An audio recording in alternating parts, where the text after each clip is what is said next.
Welcome to the quiet space of the soul, a peaceful oasis in the desert of modern life. This is not just an audiobook channel, but a journey deep inside yourself, where you will rediscover and hone an inherent but often forgotten strength, stillness. The great philosopher Epictetus once left a timeless truth: it is not the things themselves that trouble people, but their interpretations of them. This teaching is the guiding principle for our entire exploration. We live in an age of paradox. Never before have humans achieved such great advances in technology, medicine, and connectivity. We can chat with people halfway around the world in a blink of an eye, access the infinite treasures of human knowledge with just a touch, and enjoy material comforts our ancestors could never have dreamed of. But in this glorious era, a silent epidemic is gnawing at the mental health of millions, the epidemic of insecurity. Instead of being liberated, our minds are shackled by invisible chains. A message notification pops up, and our train of thought is instantly cut off. A picture of someone else's lavish lifestyle on social media, and feelings of inferiority and comparison creep into our souls. A passing criticism from a colleague, and our entire workday is plunged into darkness. We become slaves to distraction, moths to the blue light of our screens, and our minds become increasingly fragmented, tired, and irritable. Many people mistakenly believe that major events like job loss, illness, or breakup are the main cause of suffering. But the truth is much more cruel. Our peace is being eroded every day by thousands of tiny cuts. An unfriendly look, a plan gone wrong, a broken promise, an unresolved misunderstanding. Each of these little things, like a drop of water, silently falls into the glass of our soul. At first, we don't notice. But gradually, the glass fills up, overflows, and drowns us in a flood of negative emotions, anxiety, anger, frustration, and exhaustion. When our minds are not equipped with defenses, we react instinctively. We get angry over nothing, beat ourselves up over past mistakes, and worry unnecessarily about a future that never comes. This vicious cycle turns our lives into a series of tiring days, where joy is just a brief moment between the constant storms of our hearts. But take a minute to imagine. What if you could stand firm like a lighthouse in the midst of life's storms? When others are in a panic, you still keep a cool head to analyze the situation. When criticized, you can still smile and selectively absorb. When the world around you is crazy, your mind is still a calm, clear and peaceful lake. That is not a supernatural ability. It is the power of a trained mind, the power of stillness. This audiobook is not a collection of empty theories or empty words. It is a practical toolkit, a detailed map for you to gradually build your own inner fortress. Together we will dissect the root of the problem. Why in the modern world, calmness has become a more valuable superpower than ever. What mechanism in the brain makes us easily hijacked by negative emotions? How to turn ancient philosophical principles into simple habits that can be applied immediately in daily life. Being calm does not mean being emotionless, indifferent, or callous to life. On the contrary, It is a state of clarity and supreme power. A calm person is not someone who never encounters storms, but someone who has learned to ride those waves skillfully. They do not deny their emotions, but learn to observe, understand, and master them. They do not control the outside world, because that is impossible. Instead, they master the only thing they can control, their own reactions. This journey requires perseverance, discipline, and the courage to face the dark corners of your soul. But the rewards you receive will be extremely worthy. You will no longer be a fragile bamboo boat tossed by life's currents, but will become a talented captain, firmly steering the ship of your life through all storms. You will discover that, deep inside you, there is always a safe haven, an endless source of strength that no external event can touch. If you are ready to start this inner revolution, to reclaim control of your mind and life, join us on this path. Because once you have reached stillness, you will realize that it is not a destination, but a way of life, a true art of living. To cure a disease, we must first understand its cause. The insecurity, anxiety, and irritability we experience are not a personal flaw, but a common symptom of the times.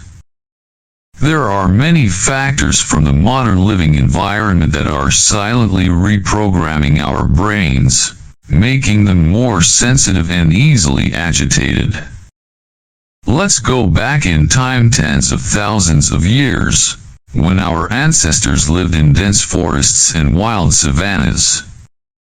The environment was full of deadly dangers, wild animals, hostile tribes, natural disasters.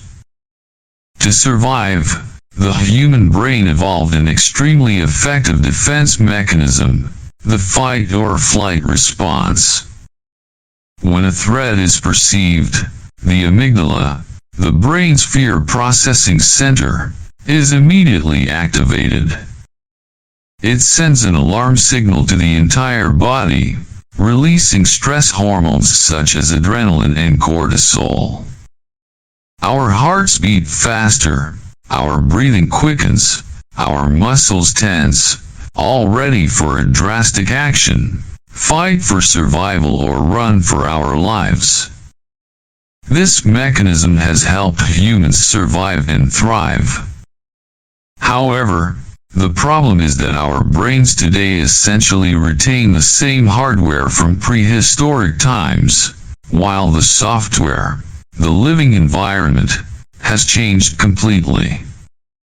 The threats we face every day are no longer a bear tiger, but a harsh email from our boss, a negative comment on Facebook, or a traffic jam when we are in a hurry. Although these situations are not life-threatening, our amygdala does not differentiate. It still interprets them as threats and triggers the same stress response. As a result, we live in a state of chronic alertness and stress. Our bodies are constantly flooded with stress hormones, leading to fatigue, a weakened immune system, and a mind that is constantly on edge, ready to bristle at the slightest provocation. We are using a brain designed to deal with acute, short-term dangers to handle the long-term pressures of modern life. This is the first core mismatch that leads to our easy loss of composure. Our ancestors lived in an information-starved world. Knowledge was passed down orally, and what they needed to know was limited to the survival of their tribe. Today, we live in a world of information overload. The internet and smart devices have opened a giant floodgate of information, flowing non-stop. News of wars, natural disasters, epidemics, and economic crises from around the world bombards our minds every hour. Social media bombards us with an endless stream of images, videos, and status updates. Our brains are evolutionarily programmed to pay attention to negative and threatening information as a survival skill. But when negative information comes from every corner of the planet, the brain goes into a state of overload and constant anxiety. We feel helpless and worried about problems we cannot control. Moreover, we are living in an attention economy. Your attention has become a precious resource that tech giants are fiercely competing for. Apps, websites, and social media platforms are sophisticatedly designed, using insights from behavioral psychology, to hack the brain's reward system. Push notifications, likes, shares, comments, endless scrolling, all of it is designed to keep you engaged for as long as possible. It creates an addictive cycle. You feel the urge to check your phone, get a small dopamine hit, then feel empty and continue looking for the next stimulation. This loop disrupts our ability to focus deeply, making our minds shallow and fragmented. We lose the ability to sit still with ourselves, think clearly, and feel still. The mind is always on, always looking for external stimulation. And a mind that can't rest is a mind that can't be calm. Modern society worships busyness. We are taught to hustle, to optimize every minute, to do more, to achieve more. Our schedules are packed with appointments, tasks, and obligations. We pride ourselves on being busy, seeing it as a sign of success and importance. But behind that busyness lies an exhausted soul. We no longer have time for real rest, for quiet reflection, for deep connections with ourselves and those around us. The mind, like an engine running on overdrive, gradually heats up and easily explodes. In addition, social media has created a global stage for comparison. We are constantly exposed to carefully edited, perfect versions of others. We see lavish vacations, ideal bodies, romantic relationships, brilliant career achievements. Our brains instinctively make comparisons. Why is my life so boring? Why am I not as successful as them? Why am I not happy? This comparison is a poison to the soul. It sows the seeds of low self-esteem, jealousy, and chronic dissatisfaction. We run a never-ending race, striving to meet unrealistic standards set by others, and forget to appreciate what we have. The insecurity of this comparison leaves us feeling inadequate, and a mind that feels inadequate can never find peace. Understanding these underlying causes is not about blaming circumstances. On the contrary, clearly identifying the enemy is the first step to victory. We cannot change the world, but we can change how we interact with it. We can learn to decode our brains, building healthy mental habits to counteract the negative impacts of the environment. That is the goal of the next chapters, to equip you with the tools and mindset needed to find serenity in the midst of a chaotic world. In a world that is constantly on the move, constantly urging us to be faster, stronger, more efficient, actively choosing to slow down and be still seems countercultural. But in that stillness lies an extraordinary power, a power that is the foundation for every wise decision, every strong relationship, and a truly fulfilling life. Think of your mind as a glass snow globe. When life shakes it, snowflakes fly up in chaos, obscuring your vision. In that chaotic state, you can't see anything clearly. Every problem seems bigger and scarier than it really is. Every word someone says can be misinterpreted. This is when we make our worst decisions. We act impulsively, say hurtful things, or miss valuable opportunities out of fear. Calmness is the act of putting the snow globe down and letting the snowflakes settle. When the mind is calm, the surface of the soul becomes smooth, reflecting the truth clearly. You can see the essence of the problem, separating the actual event from the emotions and interpretations you attach to it. A calm leader can see the way through a crisis when everyone around is panicking. A calm parent can understand the real need behind a child's tantrum, instead of just reacting to a surface annoyance. A calm artist can listen to the muse deep within, instead of being paralyzed by the pressure of creativity.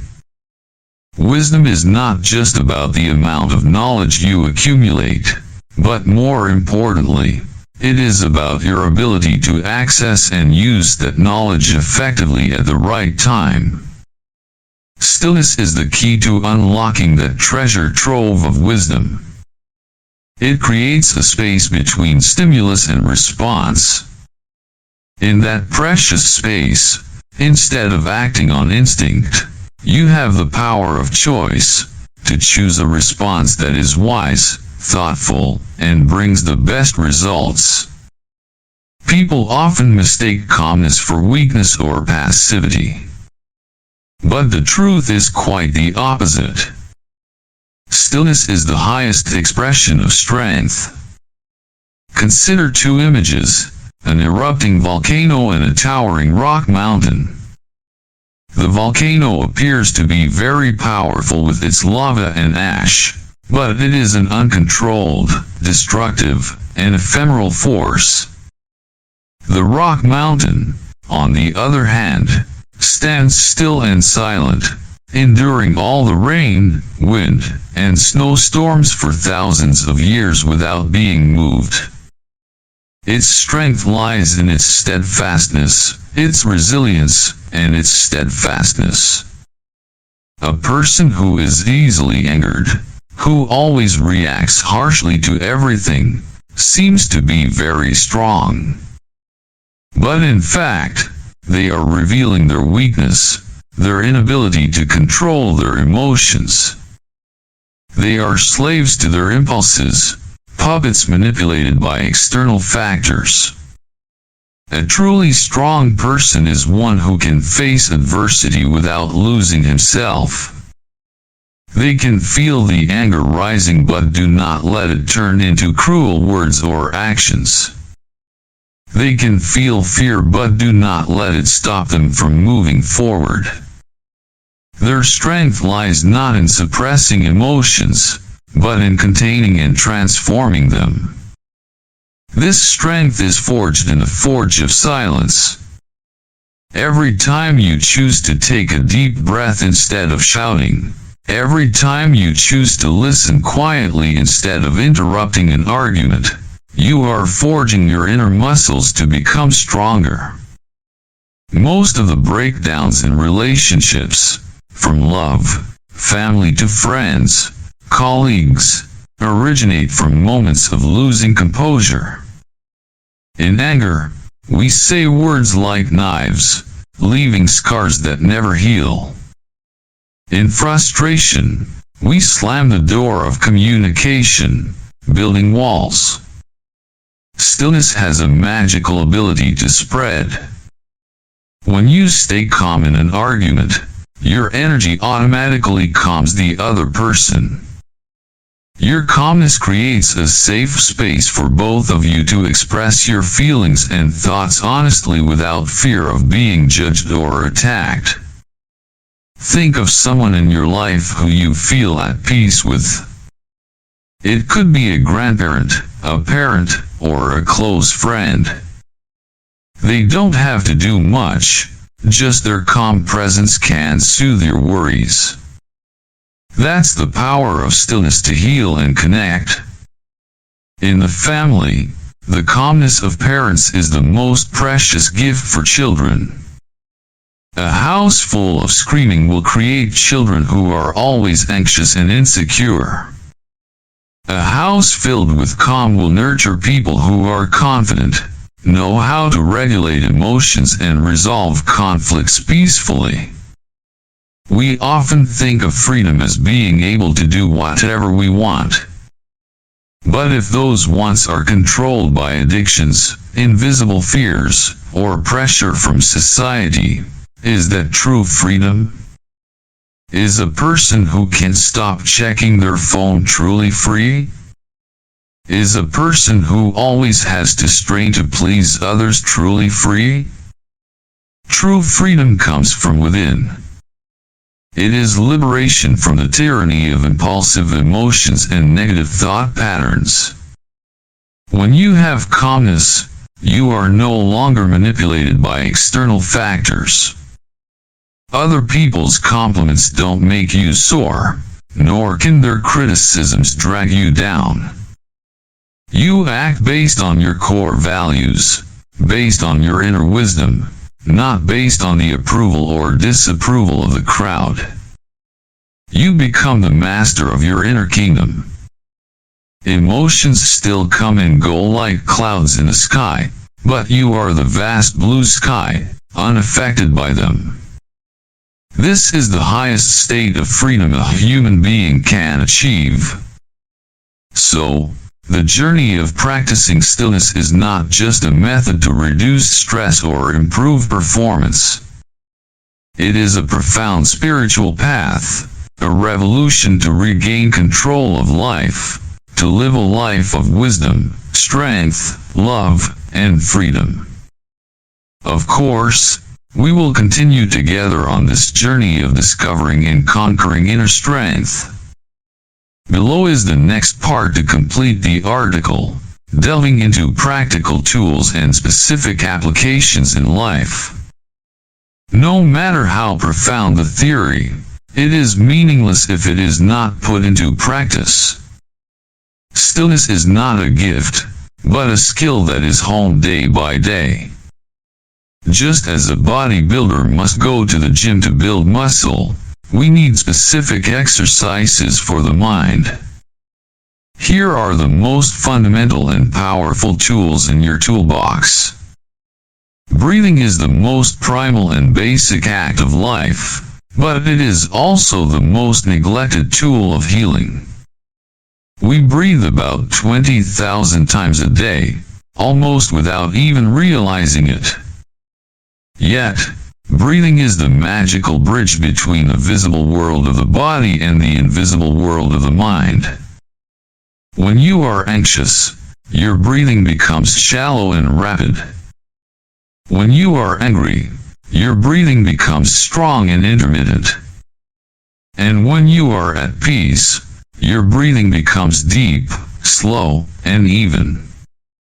This connection works both ways. If the mind can change the breath, then we can absolutely use the breath to control the mind. Science has clarified this mechanism. Slow, deep breathing activates the vagus nerve, which is the main highway of the parasympathetic nervous system, the system responsible for the body's rest and digest state.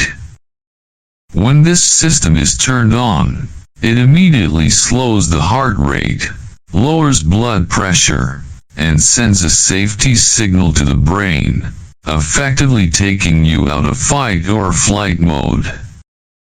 The philosopher Viktor Frankl, a Holocaust survivor, wrote, "Between stimulus and response there is a space.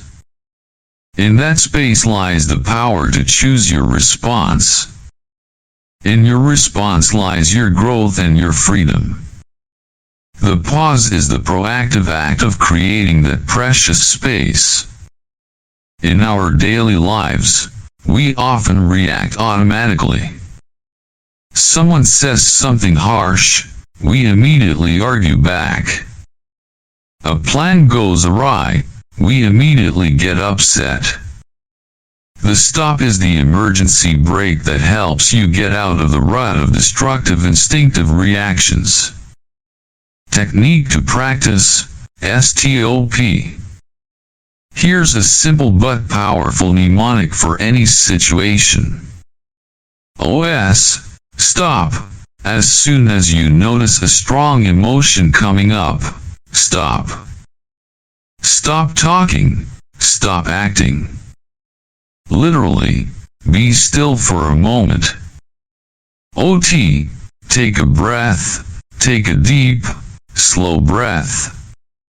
This not only calms you physiologically, but also brings your attention back to the present moment. OO, observe. Become a scientist and observe yourself. What is really happening? What are the sensations in your body? What are your thoughts? What are your emotions? Just observe, without judgment. OP, proceed. Once you have a clearer view, ask yourself, what is the wisest and most helpful response right now? You can choose to speak calmly, choose silence, or choose to leave. Whatever the choice, it is a conscious choice, not a blind reaction. Practice STOP with small things. Before responding to an irritating email. When your child spills milk on the floor. When someone cuts in front of you in line. Gradually, the muscle of conscious choice will become stronger, and you will find yourself taking control of situations that used to feel out of control. Where breathing and pausing are immediate coping tools, meditation is a foundational, long-term practice. Many people have a fatal misunderstanding about meditation. They think of meditation as trying not to think at all. This is impossible, and it is this effort that causes frustration and makes them give up. The purpose of meditation is not to turn off thoughts, but to change your relationship with them. Imagine your thoughts as cars driving down the highway. Normally, you have the habit of jumping out into the street, trying to stop each car or chasing them. Meditation teaches you to sit quietly on the side of the road and simply observe the cars passing by. A worried car passes by, you notice it. A judgment car passes by, you notice it. You don't have to get in the car, nor do you have to chase it away. You just sit there, with your attention always returning to your breath. Beginner's Guide. 1. Choose a time and place. Start with just 5 minutes a day. Choose a quiet place where you won't be disturbed. 2. Sit comfortably. You can sit in a chair with your feet on the ground, or sit cross-legged on a cushion. Keep your back straight but not too stiff. 3. Close your eyes. Gently close your eyes or look down at a spot on the floor. 4. Bring your attention to your breath. Feel the air coming in and out through your nose. Feel your belly rise and fall. Your breath is your anchor. 5. When your mind wanders, this is the most important moment. When you find yourself thinking about work, dinner, or anything else, don't beat yourself up. Gently, as if you were walking a puppy back, bring your attention back to your breath. 6. This act of notice and return is the essence of mind training. Each time you do this, you strengthen your ability to focus and not get lost in your thoughts. Regular meditation practice creates profound changes in the structure of your brain. It makes you less reactive, increases your empathy, reduces anxiety, and brings a deep sense of inner peace. These tools only become truly powerful when applied to real-life challenges. Here's how you can use stillness to your advantage in important areas. 1. In relationships, choose connection over conflict.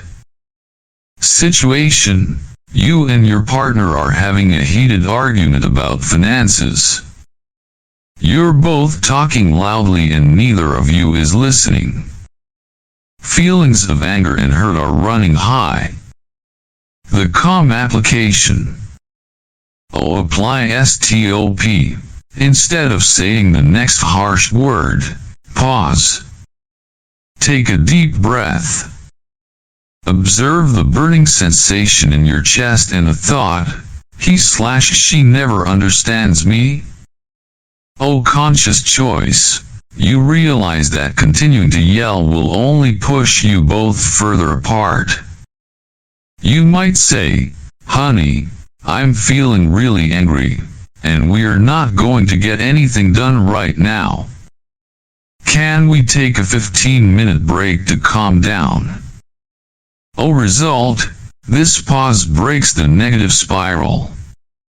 It gives both of you a chance to get out of the emotional trap and come back to the conversation with a cool head, focused on finding a solution rather than attacking each other. 2. At work, turn pressure into motivation. Situation: your boss just sent you a harshly critical email about a project you've spent months working on. Your first reaction is to feel defensive, angry, and want to write a quick email back to clear your name. Calm application. 2-minute rule. Don't respond immediately. Get up and get a glass of water. Box breathing practice. In the meantime, do a few box breathing cycles to calm your nervous system. Observe and analyze. Read the email again with the mindset of an objective observer. Separate the constructive criticism from your personal feelings. Is there any truth to the criticism? Smart response. Instead of an emotional email, you compose a professional response, thanking your boss for his feedback, acknowledging the valid points, and suggesting a meeting to discuss how to improve. Result: not only did you avoid an unnecessary conflict, but you also demonstrated professionalism, competence, and a progressive spirit. Your calmness turned a negative situation into an opportunity for you to score points. 3. Dealing with the invisible enemy: social media and technology. Situation: you find yourself mindlessly scrolling through Instagram and start to feel depressed and self-conscious when you see your friends traveling, getting promoted, buying a house. Calm application. Awareness. Become aware of the feeling that is arising in you. Name it. This is jealousy. This is comparison. Breathe and come back to reality. Put down your phone. Take a deep breath. Look around your room. Feel your feet on the floor. This pulls you out of the virtual world and back into your own reality. Practice gratitude.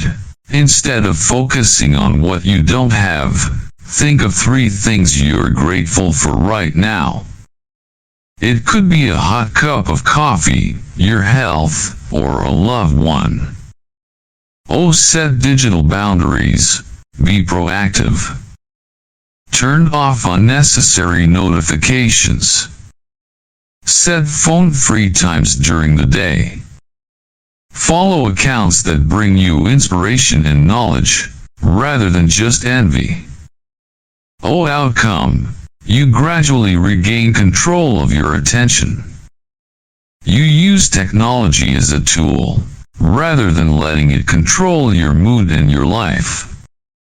There is an undeniable truth in life. Adversity is inevitable. There will be times when things don't go as planned. There will be failure, loss, and heartache. The deepest source of our unhappiness is not the adversity itself, but our resistance to reality. We waste a huge amount of energy arguing with what happened. I wish I hadn't said that. Why did this happen to me? Things should have been different. This resistance is like falling into a river and trying to swim upstream. You will only become more exhausted and drown. Acceptance is not giving up or giving up. Acceptance is the courageous and clear-headed act of looking at reality as it is. It is the act of letting go of the futile fight with the past and what cannot be changed. It is when you say to yourself, okay, this happened. Now, what am I going to do next? In failure, instead of beating yourself up, accept that you made a mistake. Failure does not define you, it is just an event. Analyze it like a scientist. What didn't work? What lesson can I learn from this? Acceptance turns failure from a dead end into a stepping stone. In loss, when a loved one passes away, pain is inevitable. Acceptance does not mean you stop loving or missing them. Acceptance is acknowledging the reality that they are no longer here, and allowing yourself to grieve fully without getting stuck in denial. It is this acceptance that paves the way for healing. In situations of injustice, life is sometimes unfair. You may be treated badly, misunderstood.